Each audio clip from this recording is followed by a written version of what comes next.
ఒక్క నోటైనా సరే 2024 జూన్ కన్నా ముందు ముద్రించబడి ఉంటే సిట్ ఈ కేసే ఎత్తిపోద్ది,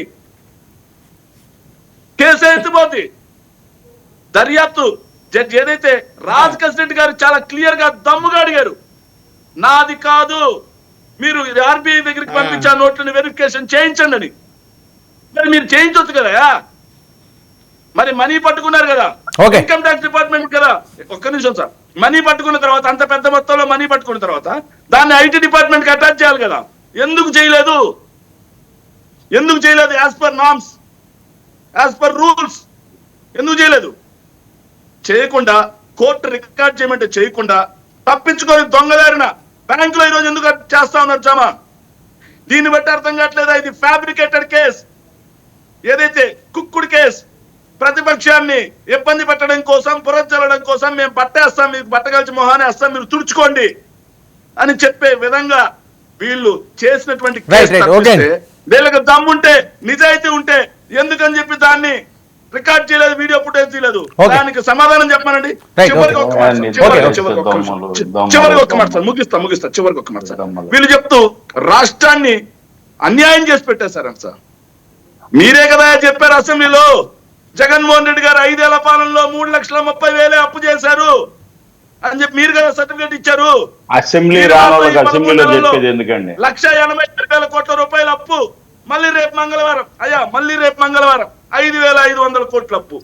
వెరసి 1,92,000 కోట్ల రూపాయల అప్పు 13 నెలల్లో. ఇది ఓల్డ్ రికార్డ్. ఇది ఓకే సార్, ఇది ఆ రికార్డ్ ఈ రికార్డ్ కాదు sir, all time old record. Okay Shekhar మాట్లాడితే కానీ మళ్ళీ రౌండ్ వస్తుంది కదా. నాగేంద్ర గారు ఏంటి చెప్తున్నారు సార్? అసలు అసెంబ్లీకి రానోళ్లకు ఈ అసెంబ్లీ శేఖర్ మీరు మాట్లాడుతున్నప్పుడు క్రాస్ టాక్ చేయలేదు, ఎవరో మాట్లాడద్దు. సరే మీరు చాలా మాట్లాడారు, ఆయన ఏం మాట్లాడలేదు కదా, వెయిట్ చేయండి, మీరు మళ్ళీ మాట్లాడండి. మీరు వర్మ గారు, నాకు 2 నిమిషాలు తక్కువ మాట్లాడండి, మీరు మాట్లాడండి. ఆయన మాట్లాడిన మాట చెప్తుంది, నేను ఒక్క నిమిషం కూడా ఈల్డింగ్ అలా. అసెంబ్లీ రాని వాళ్ళకు ఈ మంగళవారం మాట్లాడేందుకు అని అడుగుతుంది.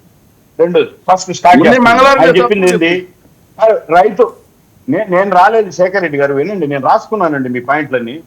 రైతు భరోసా ఆయన రిజర్వేషన్లు 5 లక్షల మంది ఎందుకు తగ్గించారంటే ఆ కర్మే. ఎందుకు తగ్గించారంటే వినండి సార్, విత్ ప్రూఫ్ తో చెప్తాను. రాయలసీమలో దళితులకు రిజర్వేషన్స్ వచ్చినాయి, కాపుల రిజర్వేషన్లు వైసీపీ గవర్నమెంట్ లో. కాపులు అంటే ప్రతి రెడ్డికి ఇక్కడ సర్టిఫికెట్ లో కాపు అని ఉంటుంది. కడప కలెక్టర్ ఆఫీస్ లో వస్తే నిరూపిస్తాయి.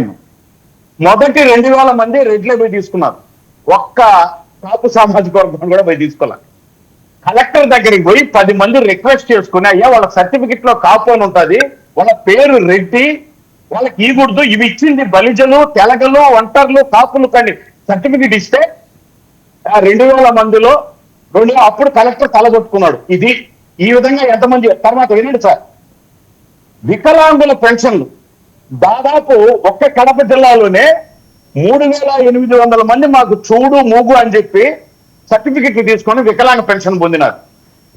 కొంచెమన్నా మానవత్వంలో వాళ్ళే కూడా ఇటువంటి పెన్షన్లన్నీ ఆయన అన్నాడు. ఈకేవైపీస్ ఎగిరెగిరి వీటన్నిటిని ఎగిరెగిరి దంచినారు.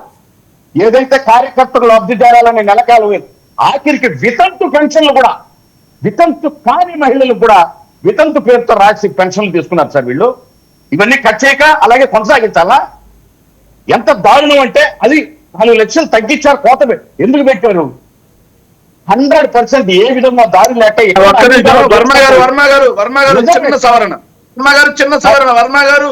చిన్న సవరణ నేను అడిగింది రైతు భరోసా, రైతుల గురించి అడిగా. ఆయన వికలాంగులు శేఖర్ ఒక్క నిమిషం ఇస్తాను మీకు, మీరు రాసుకున్నారు. రైతు భరోసా గురించి మాట్లాడమనండి, రైతు భరోసా గురించి మాట్లాడండి. నేను అడిగింది మీకు బాధ్యత ఉంది కదా సార్ వర్మ గారు. నువ్వు పెద్ద నీతి నిజాయితీ అన్నావు కదా, మీ టైంలో మాట్లాడండి, మీ టైంలో మాట్లాడు. అది 2 నిమిషాలు రైతు భరోసా సమాధానం చెప్పండి. నాగేంద్ర గారు పాయింట్ లోకి రైతు భరోసా గురించి నేను అడిగాను, దానికి సమాధానం చెప్పండి. ఎంతసేపు మాట్లాడమని వింటాను. ఆయన మాట్లాడే చూడు కూడా కావాలేనా? శేఖర్ నేను మాట్లాడతాను, శేఖర్ క్రాస్ టాక్ వద్దు. ప్రాజెక్ట్ కంట మాకు అడిగే హక్కు లేదంట ఎన్డీఏ. అసలు ఇరిగేషన్ ప్రాజెక్ట్ అంటే ఏంది, కాపర్ డ్యామ్ అంటే ఏంది, టీఎంసీలు అంటే ఏంది, మేము ఎందుకు తెలుసుకోవాలన్నటువంటి మూర్ఖులు సార్ ఇద్దరు ఇరిగేషన్ మంత్రులు. ఇది ఇద్దరు 22 5 ఈ మాదిరి గడిపి ఇద్దరిని, ఒక ఆయన జగన్మోహన్ రెడ్డి తల్లి ధర్మేశాడు, ఏం పిలిచి పో బయటికి, ఇంకొక ఆయన వస్తే ఆయన ఇంటున్నారు. వాళ్ళు మాట్లాడినారంట ఇరిగేషన్ మిల్. ప్రపంచం పక్కున సిగ్గుతో నవ్వుతారు సార్ ఈ ఇరిగేషన్ మిల్స్ల గురించి మాట్లాడితే. తర్వాత ఆయన మాట్లాడాడు కల్పిత నాయకుడు అంట. మా నాయకుడిని ఎస్ కల్పిత, నేను రెండే పాయింట్ సార్ ప్లీజ్. కల్పిత నాయకుడు ఎవరండి ఈ రాష్ట్రంలో? నవ్వు కల్పితం, నవ్వు కల్తీ, తర్వాత మద్యం కల్తీ, విత్తనాలు కల్తీ, వైద్యం కల్తీ, మొత్తం కల్తీ చేసిన పరిపాలించిన ఏకైక కల్తీ నాయకుడు జగన్మోహన్ రెడ్డి గత 5 సంవత్సరాలు. కల్తీ నాయకుడు, కల్పిత నాయకుడు కాదు, కల్తీ నాయకుడు సార్ మీ వాళ్ళు. మొత్తం నిలువెల్ల నడినెత్తు నుంచి అరికాల వరకు కల్తీ. సనాతన ధర్మ మళ్ళీ చెప్తున్నా, సనాతన ధర్మం. మరి నేను ఎందుకు 1/2 కేజీ కుంకుమ బొట్టు పెట్టుకొని వచ్చినాడు గొప్ప ఆయన? ఎందుకు వచ్చినాడు? నవ్వుకుంటా ఇంత బొట్టు పెట్టుకొని వచ్చినాడే అంటే ఇప్పుడు ఈ సనాతనం వెళ్ళిపోతుందని వచ్చినాడా? తర్వాత లాస్ట్ గాలికి వదిలేసినారంట పిఠాపురం. నేను శేఖర్ రెడ్డి సోదరుడికి ఆయన పిలుచుకొచ్చి నేను వస్తా, ఒక ఛాలెంజ్, ఒకటే ఛాలెంజ్ చేసినాడు.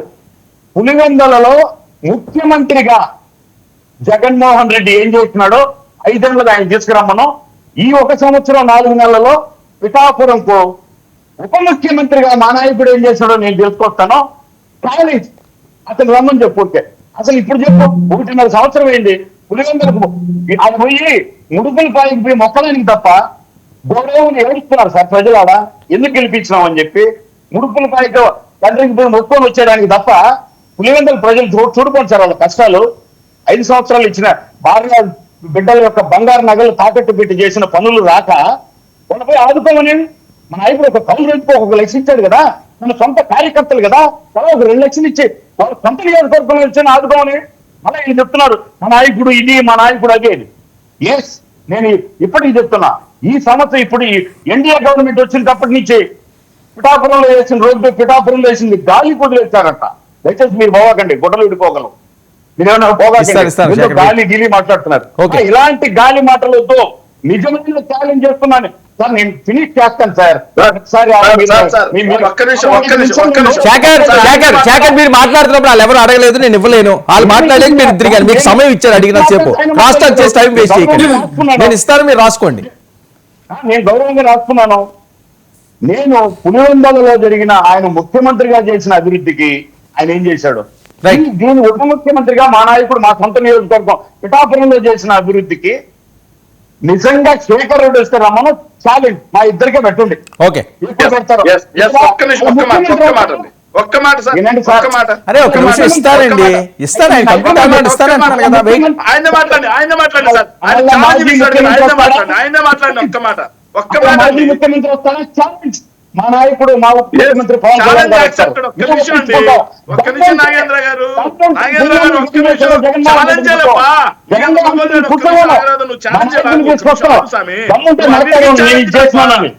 గాలి మాటలు, మంగళవారం మాత్రం శేఖర్ వెయిట్ చేయండి.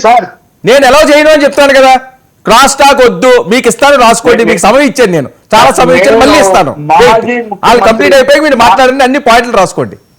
Last 30 seconds. నేను మాజీ ముఖ్యమంత్రి జగన్మోహన్ రెడ్డి గారు ఈ విషయాలన్నిటి మీద పులివెందులు కాబట్టి స్పందిస్తాడు అంటే ఛాలెంజ్ మా నాయకుడిని ఒప్పించుకొని సరే ఓకే తీసుకుందాం. ఆయన ఛాలెంజ్ తీసుకుంటారో లేదో చూద్దాం. ఓకే, ఆయన రావడం మీరు ఎవరైనా వస్తారంటే నేను రెడీగా వస్తాను. ఓకే.